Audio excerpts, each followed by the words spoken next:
Hello, I'm Melissa Fritz, and I'm at the 2024 CHS annual meeting for this episode of It Takes a Co-op.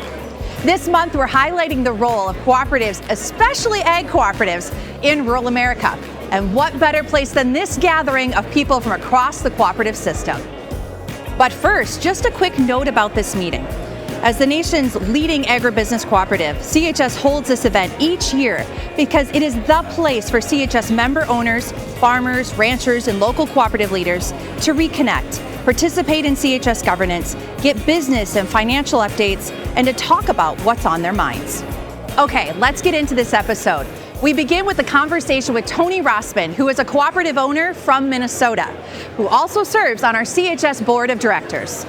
My name is Tony Rossman, and I farm in southeast Minnesota. We have a cattle operation, registered Angus, and we also graze corn, soybeans, and food-grade oats.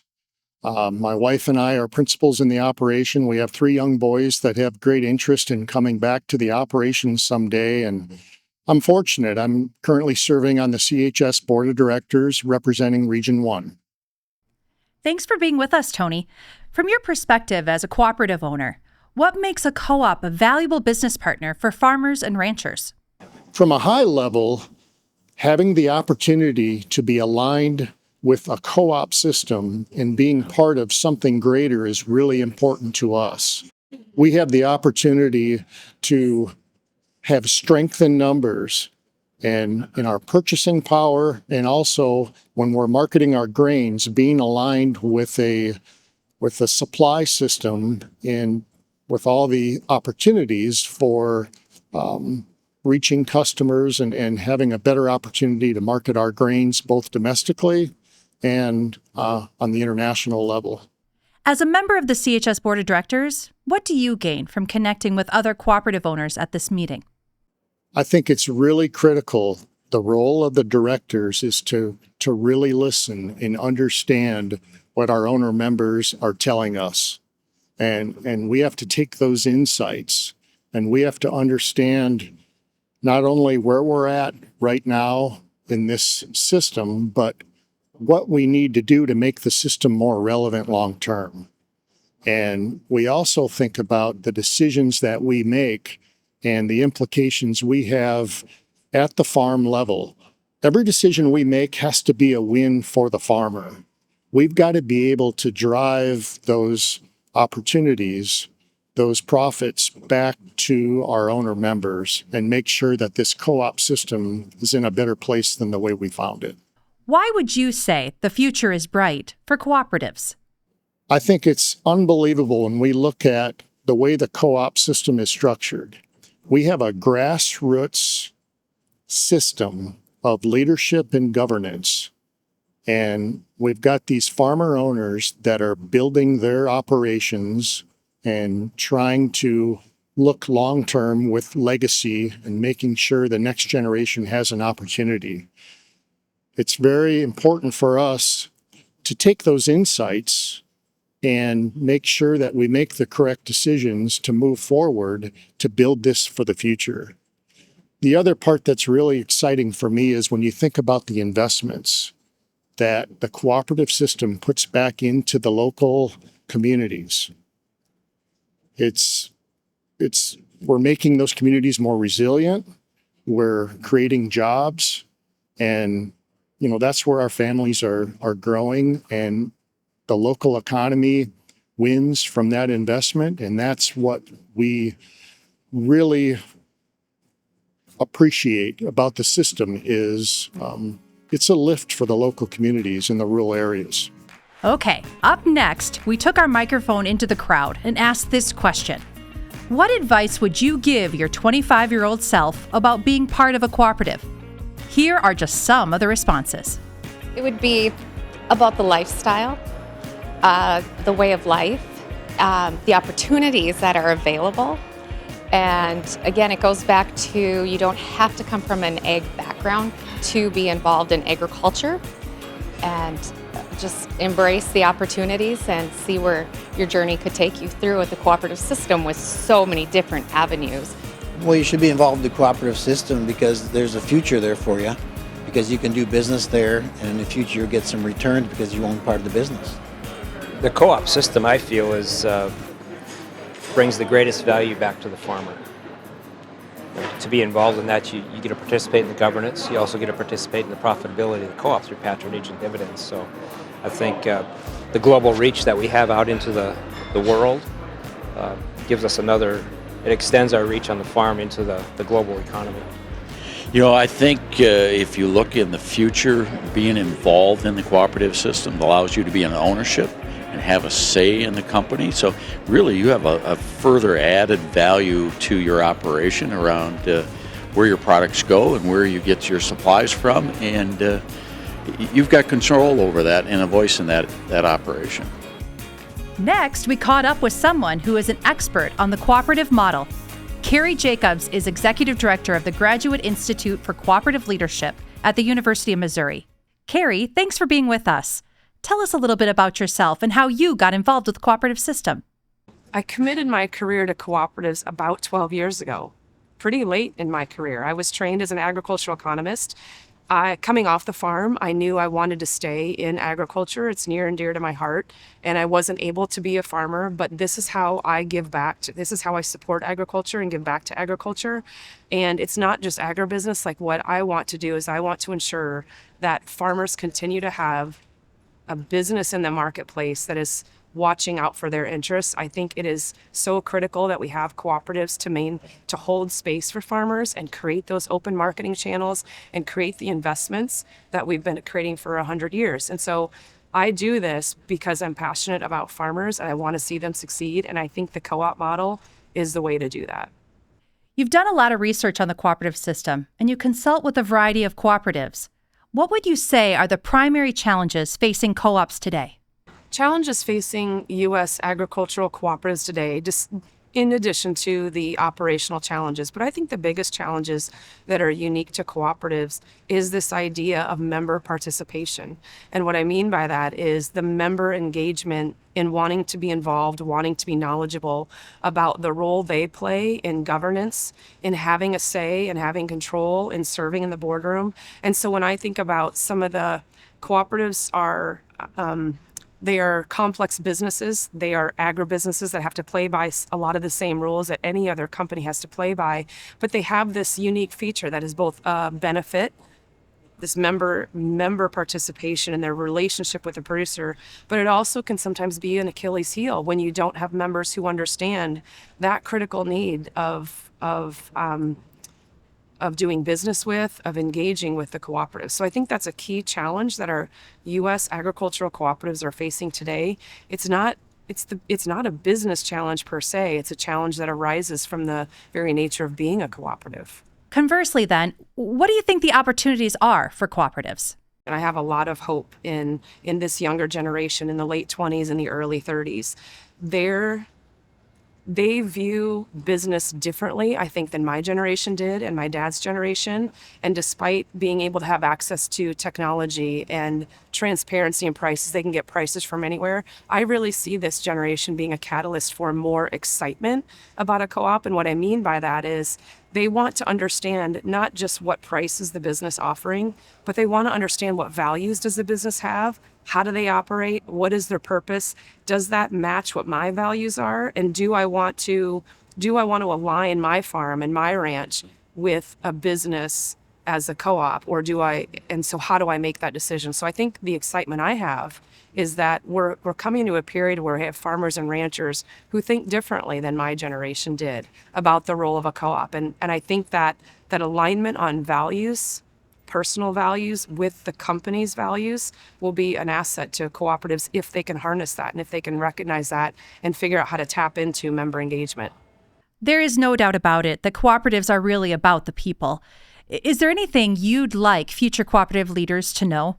If I could say anything to this generation when we think about leadership, it's to encourage women and men to get involved in their cooperative, serve on the board of directors, educate themselves about how decisions are made and how they can have an influence on them, educate themselves about the financial condition of the organization and why they're making the decisions they're making, serve on the board of directors. I would just like to throw that out as it's so important.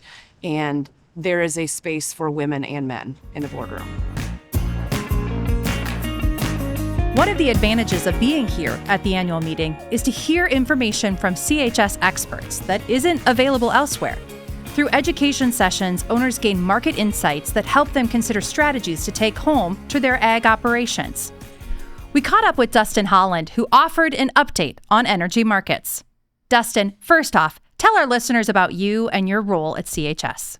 I lead our trading division and the energy division of CHS for refined fuels and renewable fuels.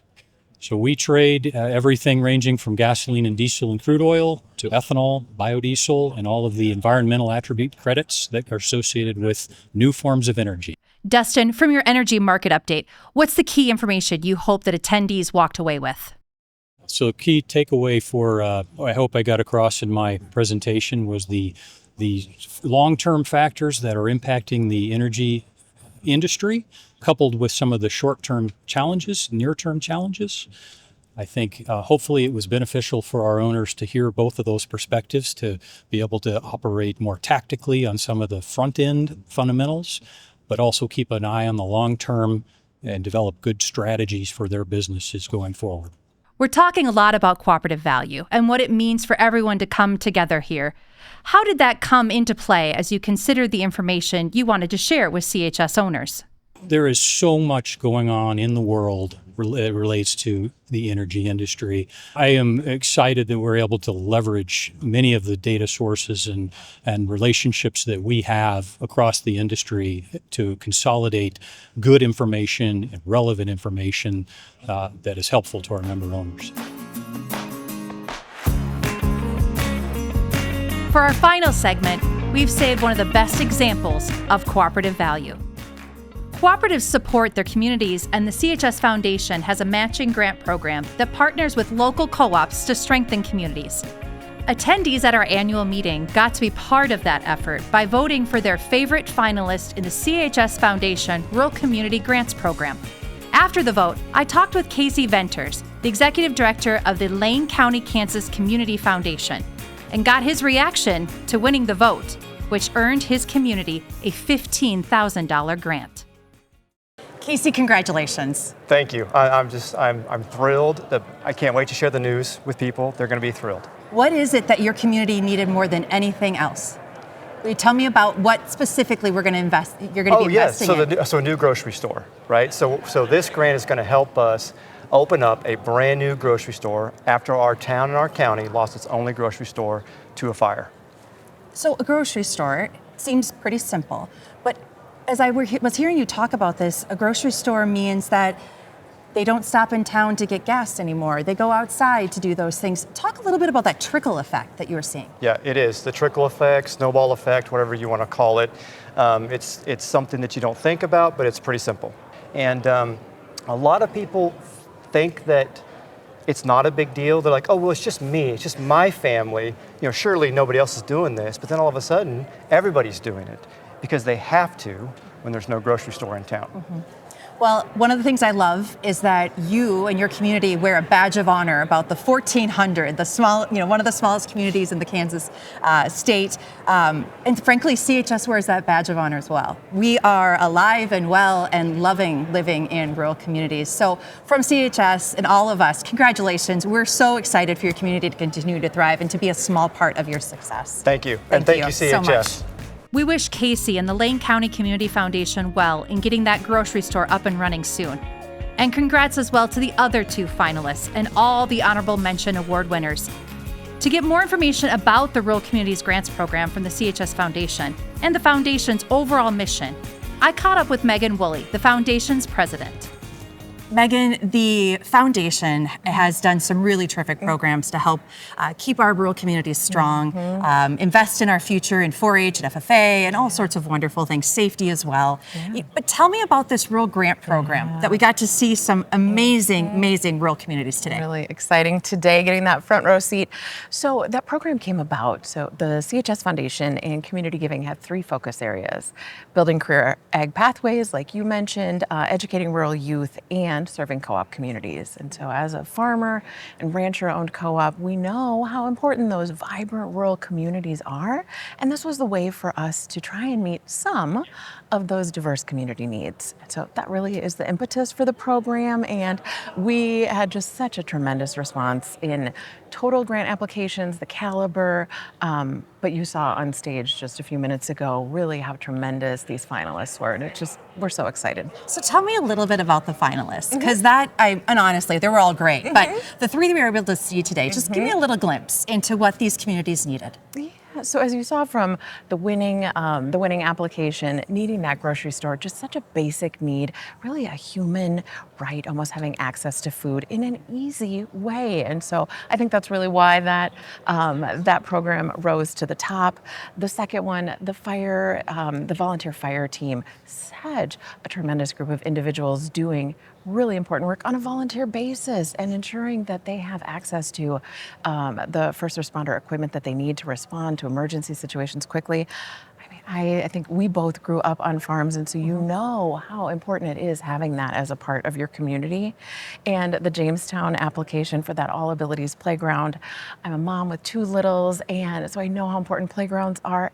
And the community element that they bring, I love how they positioned that too, and it's going to be such an asset for Jamestown. Yeah, and what I think is so great is it doesn't take a ton of money to make such a difference in these communities. And so you've really done amazing work. The CHS has done amazing work.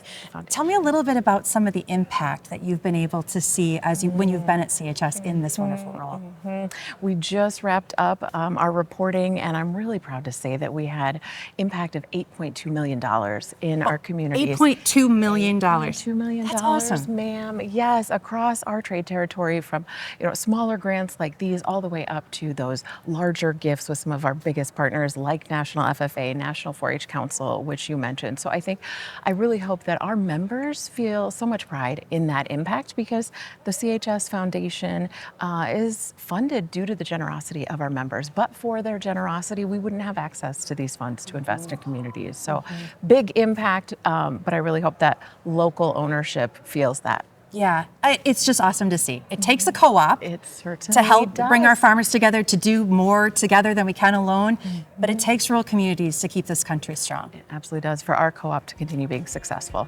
Absolutely. Thank you for the time. Thank you.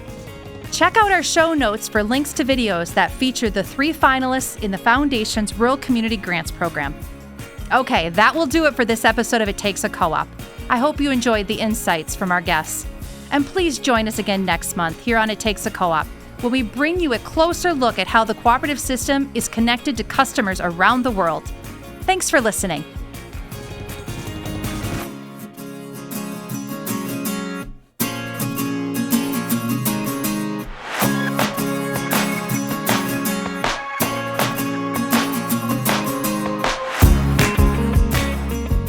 What does It Takes a Co-op mean to you?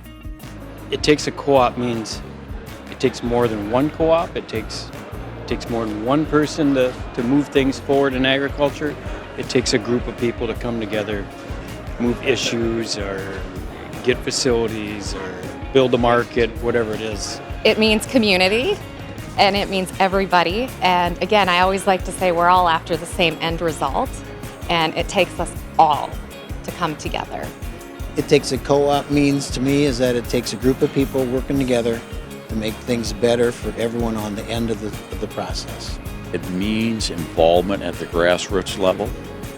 You have to be committed to the long term on it, and you have to provide input and say in how the operation goes. And it brings a community together where you're bringing size and scale that you can't do individually. So it allows you to compete in the marketplace, not only domestically, but in the world environment. Without that, I don't know how you would do that on your own.